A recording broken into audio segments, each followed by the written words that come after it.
ಈಶ್ವರಪ್ಪನವರು ಭಾಳ ವಯಸ್ಸಾದಂಥವರು, ಅವರಿಗೆ ಭಾಳಷ್ಟು ಗೌರವ ಕೊಡ್ತೇವೆ. ಮತ್ತು ನಾಲಿಗೆ ಸರಿ ಇಲ್ಲ ಅಂತಕ್ಕಂಥದ್ದು ಇಡೀ ರಾಜ್ಯಕ್ಕೆ ಗೊತ್ತಿದೆ. ಇಡೀ ರಾಜ್ಯಕ್ಕೆ ಈಶ್ವರಪ್ಪನ ನಾಲಿಗೆ ಏನು, ಅವರ ಮಾತುಕತೆ ಏನು ಅಂತಕ್ಕಂಥದ್ದು ಗೊತ್ತಿದೆ.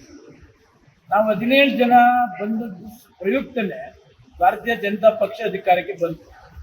ಈಶ್ವರಪ್ಪ RDPR ಮಂತ್ರಿ ಆದದ್ದು ನಮ್ಮ 17 ಜನ ಶಾಸಕರು ಭಾರತೀಯ ಜನತಾ ಪಕ್ಷಕ್ಕೆ ಬಂದಿದ್ದಕ್ಕೇನೆ. ಆದರೆ ಈ 17 ಜನರಿಂದ ಮಂತ್ರಿ ಪದವಿ ಕಳ್ಕೊಂಡ್ರಲ್ಲ ಈಶ್ವರಪ್ಪನವರು, ನಾವ್ಯಾರು ಕಾರಣಕರ್ತರಲ್ಲ. ಮಿಸ್ಟರ್ ಈಶ್ವರಪ್ಪ, ನಾವು ಬಂದಿದ್ದೇನೆ ನೀನು RDPR ಮಂತ್ರಿ ಆಗಿದ್ರಿ, ನಾವೇನಾರು ನಿಮ್ಮ ಮಂತ್ರಿ ತೆಗೆದ್ವಾ? ಯಾಕೆ ಮಂತ್ರಿಗೆ ರಾಜೀನಾಮೆ ಕೊಟ್ಟಪ್ಪ ನೀನು? ನೀನ್ ನಾಲ್ಗೆನ ಸರಿಯಾಗಿ ಇಟ್ಕೋ. ನಿನ್ ಏಜ್ಗೆ ಗೌರವ ಏನ್ ಕೊಡ್ಬೇಕು ನಾವು ಕೊಡ್ತೀವಿ.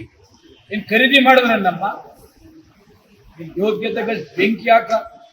ಅಲ್ಲ, ಯಾರು 17 ಜನ ಯಾರು ದುಡ್ಡು ತಗೊಂಡಾರ ಅವ್ರಿಗೆ ಹೇಳ್ತಾರೆ ಇನ್ನ ರಾಜೀನಾಮೆ ಕೊಡೋದು. ನಾವು 17 ಜನ ಹೇಳಿದ್ವಾ? ನೀನ್ ಯಾಕೆ ಸಿಗಾಕೊಂಡು ನೀನ್ ಯಾಕೆ ರಾಜೀನಾಮೆ ಕೊಟ್ಟಪ್ಪ? 17 ಜನ ಬಂದದ್ಗೆ ತಾನೇ ಗೌರ್ಮೆಂಟ್ ಆಗ್ತಿತ್ತು. ನೀನ್ ಮಂತ್ರಿ ಆಗ್ಬಾರ್ದಾಗಿತ್ತು ಅವತ್ತು. ಅದಾಗ್ಬಿಟ್ಟು ಯಾಕೆ 17 ಜನದ್ದು ಆಯ್ತು, ಮಂತ್ರಿ ಆಯ್ತು, ಸರ್ಕಾರನೂ ಮುಗೀತು, ಎಲ್ಲ ಹೋಯ್ತು, ಬೇರೆ ಸರ್ಕಾರ ಬಂದಿದೆ, ಈಗ ನಡೀತಾ ಇದೆ.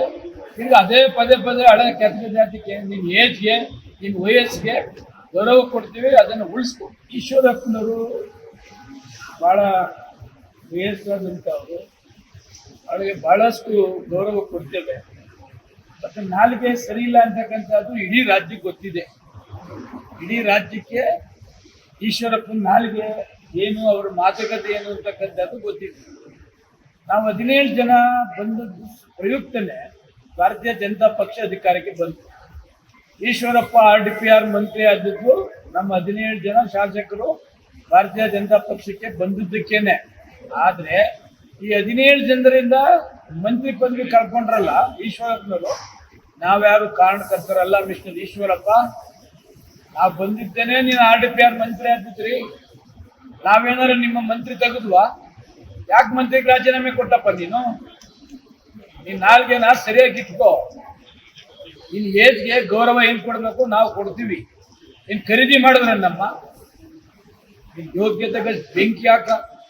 ಅಲ್ಲ, ಯಾರು 17 ಜನ ಯಾರು ದುಡ್ಡು ತಗೊಂಡಾರ ಅವ್ರಿಗೆ ಹೇಳ್ತಾರೆ ಇನ್ನ ರಾಜೀನಾಮೆ ಕೊಡೋದು. ನಾವು 17 ಜನ ಹೇಳಿದ್ವಾ? ನೀನ್ ಯಾಕೆ ಸಿಗಾಕೊಂಡು ನೀನ್ ಯಾಕೆ ರಾಜೀನಾಮೆ ಕೊಟ್ಟಪ್ಪ? 17 ಜನ ಬಂದದ್ಗೆ ತಾನೇ ಗೌರ್ಮೆಂಟ್ ಆಗ್ತಿತ್ತು. ನೀನ್ ಮಂತ್ರಿ ಆಗ್ಬಾರ್ದಾಗಿತ್ತು ಅವತ್ತು. ಅದಾಗ್ಬಿಟ್ಟು ಯಾಕೆ 17 ಜನದ್ದು ಆಯ್ತು, ಮಂತ್ರಿ ಆಯ್ತು, ಸರ್ಕಾರನೂ ಮುಗೀತು, ಎಲ್ಲ ಹೋಯ್ತು, ಬೇರೆ ಸರ್ಕಾರ ಬಂದಿದೆ, ಈಗ ನಡೀತಾ ಇದೆ. ಈಗ ಅದೇ ಪದೇ ಹಳೆ ಕೆತ್ತ ಜಾತಿಗೆ, ನಿನ್ನ ಏಜ್ಗೆ, ನಿನ್ನ ವಯಸ್ಸಿಗೆ ಗೌರವ ಕೊಡ್ತೀವಿ, ಅದನ್ನು ಉಳಿಸ್ಕೊ.